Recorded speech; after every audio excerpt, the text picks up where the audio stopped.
Hello friends, आपल्या सर्वांचं सारथी SPK या यूट्यूब चॅनलवर खूप खूप स्वागत. नगर परिषदेची महाभरती आलेली आहे. 1782 जागा त्यामध्ये आहेत आणि त्यापैकी एक महत्त्वाचं पद आहे महाराष्ट्र नगर परिषद कर निर्धारण व प्रशासकीय सेवा. हे जे काही पद आहे या पदासाठी सर्व ग्रॅज्युएट, मग तुमचं एज्युकेशन BA BSc BCom कोणत्याही प्रकारचं असू द्या, एनी ग्रॅज्युएट कोणत्याही विद्यापीठाचा मान्यताप्राप्त विद्यापीठाचा विद्यार्थी असेल तर त्याला या पदाची परीक्षा देता येते. आणि म्हणून याच व्हिडिओमध्ये आपण कर निर्धारण व प्रशासकीय सेवा हे जे पद आहे नगर परिषदेमधलं त्याच्याबद्दल आपण डिटेल्स पाहणार आहोत. म्हणजे ही परीक्षा काय आहे, याच्यामध्ये अभ्यासक्रम कोणकोणता आहे त्याबद्दलची माहिती पाहणार आहोत. यस, तर बघा याच्यामध्ये मुख्यतः दोन पेपर आहेत, पण दोन्ही पेपर जे आहेत तर ते एकत्रच केलेले आहेत. अगोदर वेगळे होते, आता मात्र एकत्र केलेले आहेत. बघा इथे पेपर पहिला जो आहे या पहिल्या पेपरमध्ये मराठी व्याकरण आहे. तुम्हाला दिसत असेल मराठी व्याकरण. मग मराठी व्याकरणाची प्रश्न आहेत, 15 प्रश्न आहेत, 30 गुण आहेत, 12वीचा दर्जा आहे. त्यानंतर इंग्रजी व्याकरण आहे. इंग्रजी व्याकरणामध्ये पाहता येतील. इंग्रजी व्याकरणामध्ये 15 प्रश्न आहेत, 30 गुण आहेत. म्हणजे मराठी आणि इंग्रजी हे दोन विषय 15 प्रश्न आणि 30 गुणाला आहेत. म्हणजे एक प्रश्न 2 गुणासाठी आहे. मग याच्यामध्ये मराठी व्याकरण असेल आणि एखादा उतारा असणार आहे. इंग्लिशमध्ये पण तसं असेल, एखादा उतारा आणि व्याकरण असेल. त्यानंतर सामान्य ज्ञान. आता सामान्य ज्ञानवर 15 प्रश्न आहेत, 30 गुणांसाठी आहेत. पदवीचा दर्जा आहे, मराठी आणि इंग्रजी दोन्ही भाषेमध्ये हे असणार आहे.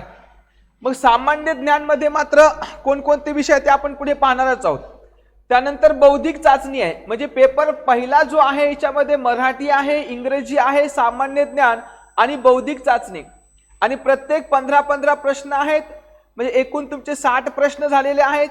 आणि त्यानंतर 30 मार्क म्हणजे 120 गुण झालेले आहेत. हा पहिला पेपर आहे, पहिला पेपर. आणि यासाठी जो वेळ दिलेला आहे तो वेळ 70 मिनिट हा आहे. आणि ही MCQ टाईप परीक्षा आहे, MCQ. त्यानंतर दुसरा पेपर विषयाशी संबंधित घटक. म्हणजे या पदासाठी महाराष्ट्र नगर परिषद हे जे काही पद आहे या पदासाठीचं काय जे विषयाच्या संबंधीचं नॉलेज इथं विचारलं जाणार आहे. मग याचे 40 प्रश्न आहेत, 80 गुण आहेत. म्हणजे एकूण जर पाहिला आपण तर एकूण याचा जर विचार केला तर एकूण प्रश्न किती झाले तुमचे 100 प्रश्न झालेले आहेत. म्हणजे पहिल्या पेपरचे 60, दुसऱ्या पेपरचे 40, 100 म्हणजे 200 गुण झालेले आहेत. म्हणजे तुम्हाला वेळ किती आहे 120 मिनिटं, जवळजवळ 2 तासाचा वेळ या ठिकाणी आहे, 2 तासाचा. ठीक आहे, ओके. मग हा झाला प्रश्नपत्रिकेचा फॉर्मॅट. बरं, मग आता यामध्ये सिलेबस काय आहे तो आपण समजावून घेणार आहोत. सिलेबस ठीक आहे. अगोदर पहिला पेपर जो आहे पहिल्या पेपरचा सिलेबस. पहिला पेपर बघा, पहिल्या पेपरवर आता मराठी आणि इंग्रजी आहे. मराठी सुद्धा आहे आणि इंग्रजी सुद्धा आहे. मराठी आणि इंग्रजी आहे. मग मराठी आणि इंग्रजीवर एकतर ग्रामर पण असणार आहे आणि उतारे पण त्याच्यावर असतील. एक उतारा कदाचित असेल आणि बाकीचं ग्रामर असेल. तेच आपलं ट्रॅडिशनल ग्रामर त्या ठिकाणी असणार आहे. त्यानंतर सामान्य ज्ञान आहे. पहिल्या पेपर बद्दल बोलतोय आपण. सामान्य ज्ञानमध्ये कोणकोणते विषय आहेत मग तर सामान्य ज्ञानमध्ये विषय आहेत ते म्हणजे भारताचा, विशेषतः महाराष्ट्राचा भूगोल आहे. महाराष्ट्राचा पण भूगोल आहे आणि भारताचाही भूगोल आहे. भारत आणि महाराष्ट्राचा भूगोल. मग तुम्हाला माहिती आहे भारताचं प्राकृतिक असेल, महाराष्ट्राचं प्राकृतिक असेल, नद्या असतील. ठीक आहे.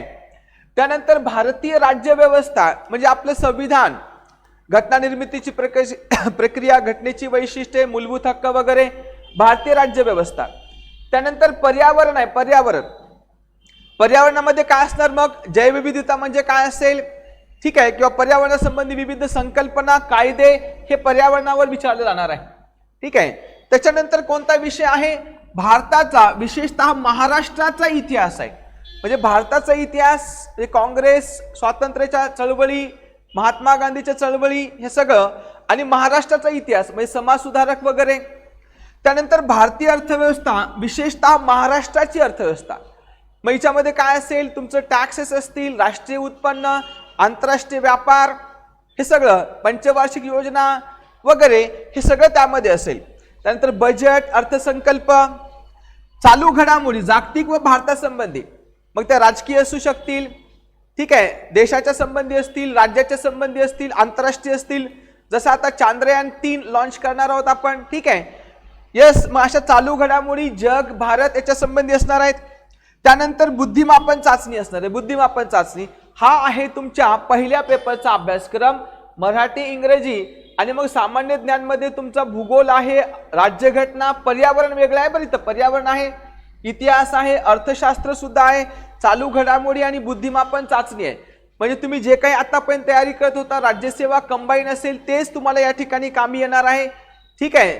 म्हणजे आता हा सगळ्या परीक्षांचा अभ्यासक्रम हा ऑलमोस्ट सारखा आहे. त्याच्यामुळे तुम्हाला खूप संधी आहे की अगोदर तुम्ही जे काही कष्ट घेतलेले आहेत, जे काही प्रयत्न केलेले आहेत, इतक्या दिवसापासून तुम्ही आणि तुमच्या कुटुंबियांनी खूप कष्ट घेतलेत, खूप त्याला वेळ दिलेला आहे, त्याग केलेला आहे, त्याचा आता फळ तुम्हाला मिळणार आहे. त्याच्यामुळे धीराने या परीक्षांची तयारी करायची आहे मित्रांनो, ठीक आहे. यस, त्यानंतर दुसरा पेपर आहे. दुसरा पेपर जो आहे तो दुसरा पेपर कोणता आहे? दुसरा पेपर जो आहे विषयाचं ज्ञान आहे. दुसऱ्या पेपरमध्ये काय दिलेलं आहे तर दुसऱ्या पेपरमध्ये विषयाचं ज्ञान, दुसऱ्या पेपरमध्ये विषयाचं ज्ञान आहे. पेपर 2 मध्ये विषयाचं ज्ञान, परत याच्यामध्ये महाराष्ट्राचा भूगोल झालेला आहे. पहिल्या पेपरमध्ये पण भूगोल आहे, तिथे कदाचित भारतावर भर असेल, इथे मात्र तुमचा महाराष्ट्राचा भूगोल, नद्या, खनिज संपत्ती यावर भर असेल. त्यानंतर पर्यटन महत्वाचं आहे आपल्याकडे, याच्यामध्ये लेण्या, गड, किल्ले वगैरे यावर असू शकतील प्रश्न, पर्यटन, ठीक आहे. त्याच्यानंतर भारतीय राज्यघटना परत इथे रिपीट झालेला आहे. राज्यघटना तेच, मग संसद असेल, राज्य विधिमंडळ, सुप्रीम कोर्ट, हायकोर्ट, पंतप्रधान, मुख्यमंत्री, मूलभूत अधिकार, मार्गदर्शक तत्वे वगैरे. त्यानंतर जिल्हा प्रशासन, जिल्ह्याचं प्रशासन कसं चालतं, ठीक आहे, जिल्हाधिकारी असतील किंवा तहसीलदार, डेप्युटी कलेक्टर एक्सेट्रा. तसं ग्रामीण आणि नागरी स्थानिक संस्था म्हणजे आपलं पंचायत राज. ग्रामीण म्हणजे आपलं ग्रामपंचायत, पंचायत समिती, जिल्हा परिषद, आणि नागरी म्हटल्यावर तुमचं नगर परिषद आहे, नगरपंचायत आहे, महानगरपालिका म्हणजे तुमची 73वी आणि 74वी घटना दुरुस्ती या ठिकाणी आहे. मानवी वसाहत हा भूगोलाचा भाग आहे. ह्युमन सेटलमेंट, नदीच्या काठी कोणती असणार आहे, डोंगर दऱ्यामध्ये कोणती असणार आहे, प्लेन प्रदेश असेल तर कोणती असेल, ठीक आहे, मानवी वसाहत. त्यानंतर महाराष्ट्राचा इतिहास आहे. महाराष्ट्राच्या इतिहासामध्ये मोस्टली समाज सुधारकावर डॉक्टर बाबासाहेब आंबेडकर असतील, त्यानंतर महात्मा फुले असतील, ठीक आहे. मग असे काही यांच्यावर प्रश्नही विचारले जाणार, राजर्षी शाहू महाराज असतील, ठीक आहे. त्यानंतर राजकीय यंत्रणा म्हणजे जसं पक्ष असतील, प्रादेशिक पक्ष आहेत, त्यानंतर राष्ट्रीय पक्ष आहेत, त्यानंतर आघाडी सरकार, त्यानंतर तुमचं निवडणूक यंत्रणा, याच्याबद्दल प्रश्न विचारले जातील. इव्हन निवडणूक प्रक्रिया आहे, मग तुमचा केंद्रीय निवडणूक आयोग काय करतं, राज्य निवडणूक आयोग काय करतं, त्यांची नेमणूक, ठीक आहे, त्यांची बडतर्फी, त्यांचे कार्य, मग निवडणुकांचे प्रकार, त्या संदर्भात संसदेची भूमिका, अशी ही तरतूद या ठिकाणी असणार आहे निवडणूक प्रक्रियेमध्ये, ठीक आहे. यस, सिलेबस तुमच्या छान समजत असेल, व्यवस्थितपणे डिकोड करणार आहोत आपण, ठीक आहे. व्यवस्थितपणे आपल्याला हा जो काही अभ्यासक्रम आहे तो डिकोड करायचा आहे. त्यानंतर प्रशासनिक कायदा याच्याबद्दल माहिती पाहिजे, हा राज्यसेवेचा टॉपिक आहे. त्यानंतर न्यायमंडळ, मग सर्वोच्च न्यायालय, उच्च न्यायालय, मग तिथे न्यायाधीशांची नेमणूक, त्यांचे कार्य, सर्वोच्च न्यायालयाचे कार्य, उच्च न्यायालयाचे कार्य, न्यायाधीशांची बडतर्फी, याच्याबद्दल पाहायचं आपल्याला. त्यानंतर महाराष्ट्र लोकसेवा हक्क अधिनियम 2015 म्हणजे हा महत्वाचा, याच्यावरही 2-3 प्रश्न येऊ शकतील. महाराष्ट्र लोकसेवा हक्क अधिनियम 2015. त्यानंतर संगणक व माहिती तंत्रज्ञान, ठीक आहे, जसं कम्प्युटर आहे, टेक्नॉलॉजी आहे, तसं आता जमाना आहे चॅट जीपीटी म्हणतो आपण, किंवा आर्टिफिशियल इंटेलिजन्स, यावरही काही म्हणजे जे आधुनिक तंत्रज्ञान आहे, इंटरनेट वगैरे, ठीक आहे, त्यावर प्रश्न विचारले जातील. त्यानंतर आर्थिक सुधारणा व कायदे, नवीन आर्थिक धोरण म्हणजे हा अर्थशास्त्राचा भाग आहे.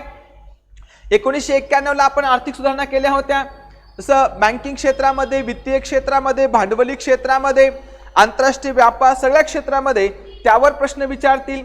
त्यानंतर कायदे, जसं MRTP कायदा 1969 होता, फेरा कायदा 1973, त्यानंतर स्पर्धा कायदा 2002 असेल, फेमा कायदा 1999, असे काही कायदे यावरही प्रश्न विचारले जातील.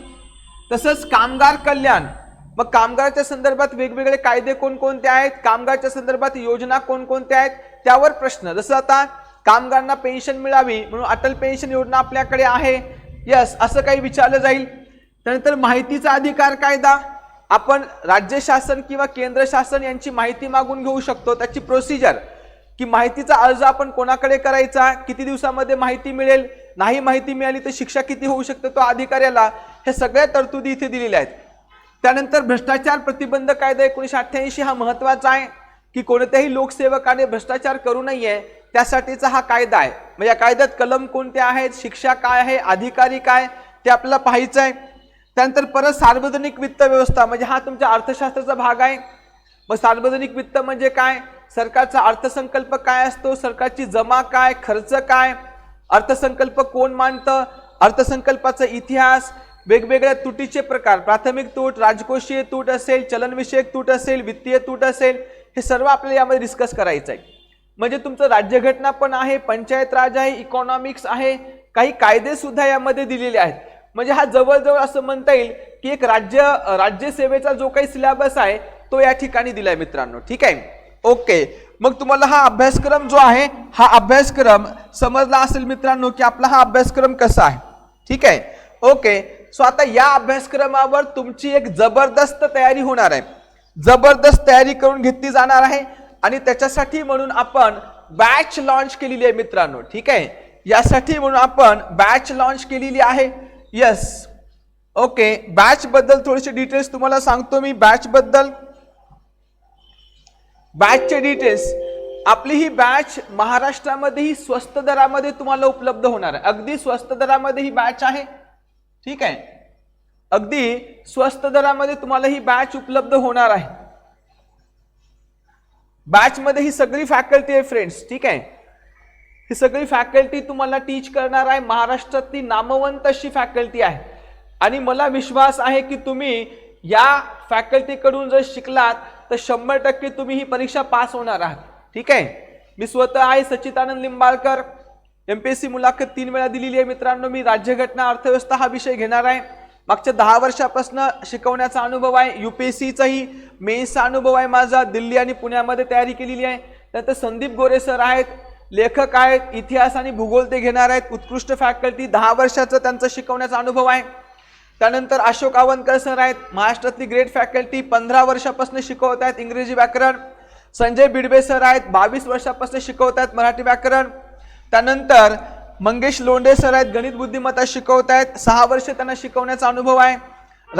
जगतपाल तेली सुद्धा आपल्यासोबत सर, जगतपाल तेली सर सुद्धा आपल्यासोबत आहेत, त्यांचाही 18 वर्ष शिकवण्याचा अनुभव आहे. मोनिका शिंदे मॅडम आहेत, 5 वर्षापासून त्यांचा शिकवण्याचा अनुभव आहे. संदीप शेळके सर आहे, सामान्य विज्ञान घेत आहेत. मोनिका मॅडम चालू घडामोडी घेतील. त्यामुळे एक जबरदस्त टीम तुमच्यासाठी आहे मित्रांनो. ही सगळी टीम जी आहे राज्यसेवा कंबाईन मधली टीम आहे आणि ही तुम्हाला जो काही इकडे TCS किंवा IBPS पॅटर्न असेल कदाचित या परीक्षेसाठी किंवा जो काही पॅटर्न असेल त्यानुसार तुम्हाला बेस्ट शिकवल्या जाईल फ्रेंड्स, बेस्ट. माझी खात्री आहे की जर तुम्ही ही जर बॅच केली तर 100% परीक्षा तुम्ही पास होणार आहात. कारण आम्ही राज्यसेवा आणि कंबाईन मध्ये प्रचंड संभाजीनगरमध्ये यश मिळवले. अगदी कमी कालावधीमध्ये आपल्याकडे खूप रिस्पॉन्स मिळालाय. प्रत्येक ऍडव्हर्टाइज मध्ये आपले विद्यार्थी पास होत आहेत. मग आता आम्ही इकडे TCS IBPS मध्ये उतरलो आणि तेच बेस्ट क्वालिटी एज्युकेशन तुम्हाला द्यायचंय, प्रामाणिकपणे द्यायचंय मित्रांनो. कारण आम्ही तयारी विद्यार्थी म्हणून केली आहे. आम्हाला माहित आहे की खूप पैसे खर्च करण्याची क्षमता आपल्यात नसते आणि म्हणूनच मित्रांनो आम्ही स्वस्त दरामध्ये पण उच्च दर्जाची बॅच तुमच्यासाठी लॉन्च केलेली आहे. स्वस्त आहे म्हणजे काही कसंही शिकवलं जाईल असं नाही होणार मित्रांनो. ठीक आहे, आम्ही आमच्या रक्ताचं पाणी करून तुम्हाला शिकून बेस्ट टीचिंग तुम्हाला उपलब्ध करून देऊ मित्रांनो. ठीक आहे, तुमच्यासाठी आम्ही आहोत हे समजून घ्या. इव्हन आपल्या ज्या बॅच मध्ये आहेत तर बॅच मध्ये जवळजवळ 100 फ्री टेस्ट आहेत आणि बॅचची फीस फक्त 499 रुपये. बॅचची फीस ही फक्त 499 रुपये. 100 फ्री टेस्ट त्यामध्ये तुम्हाला मिळणार आहेत. इव्हन डाऊट क्लिअरिंग सेशन्स हे वेळोवेळी तुमचे घेतले जाणार आहेत. ऑनलाईन पॅटर्न मध्ये असेल, जे काही शिकवलेले असेल त्याच्या PDF स्वरूपामध्ये नोट्स पण असतील मित्रांनो. आणि यासाठी आपलं ऍप्लिकेशन आहे ते म्हणजे सारथी SPK. त्याचं स्पेलिंग व्यवस्थित पाहून घ्या, SARTHI, सारथी SPK नावाचं प्ले स्टोअर मध्ये आपलं ऍप्लिकेशन आहे. त्याची लिंक जी आहे तुम्हाला याचमध्ये डिस्क्रिप्शन बॉक्समध्ये तुम्हाला ऍप्लिकेशनची लिंक मिळेल. टेलिग्राम चॅनल सुद्धा आपलं सारथी SPK नावाने आहे. तिथे तुम्हाला तिथं फ्री PDF तिथे मिळणार आहेत. सारथी SPK नावानेच आहे. यूट्यूब चॅनल सुद्धा आपलं हे आहे. याच्यावर तुम्ही नवीन असणार तर तुम्ही यूट्यूब चॅनल सबस्क्राईब करा, लाईक करा, शेअर करा. जितकं तुम्ही शेअर करणार आहे तितका तुमच्या मित्रांचा फायदा होणार आहे. या इनिशिएटिव्ह मागं मित्रांनो असं एकच आहे की आता इतक्या साऱ्या ॲडव्हर्टाईज येत आहेत आणि खूप सारे आपले जुने जे काही मित्र आहेत मित्रांनो खूप वर्षापासून तयारी करतायत. काहीचं सिलेक्शन झालंय पण काहीला यश थोड्यापासून हुलकावत आहे आणि म्हणूनच अशा मित्रांचं कुठेतरी सिलेक्शन झालं पाहिजे. त्यांनी जे काही कष्ट घेतले, त्यांच्या आई वडिलांनी जे काही कष्ट घेतलेत त्या कष्टाचं चीज झालं पाहिजेत आणि यावर्षी त्यांना कुठली तरी नोकरी लागली पाहिजेत. आणि म्हणूनच त्यासाठी आमचा एक खारीचा वाटा म्हणून आम्ही एक स्वस्तामध्ये पण अतिशय उत्कृष्ट पद्धतीची बॅच, अतिशय उत्कृष्ट पद्धतीचं टीचिंग, हे दर्जेदार टीचिंग तुम्हाला आम्ही या बॅच मधनं उपलब्ध करून देणार आहोत. त्याच्यामुळे मित्रांनो तुम्ही पण बॅच जॉईन करा. 100% तुमचा फायदा होणार आहे. तुमचा सरावही खूप आम्ही घेऊ, इव्हन तुमचं डाऊट क्लिअरिंग सेशनही घेऊ आणि तुमच्या मित्रांना शेअर करा. 500 रुपये म्हणलं तर फार जास्त काहीच नाहीये मित्रांनो, ठीक आहे. यस, पण याच्यामध्ये आम्हाला तुम्हाला नोकरी लावायचं आहे, तुमचं भलं करायचं आहे. त्याच्यासाठी म्हणून आम्ही स्वस्त दरामध्येच पण बेस्ट अशी बॅच लॉन्च केली मित्रांनो. यस, सो थांबूया इथे मग आपण. Thank you so much. Thanks a lot.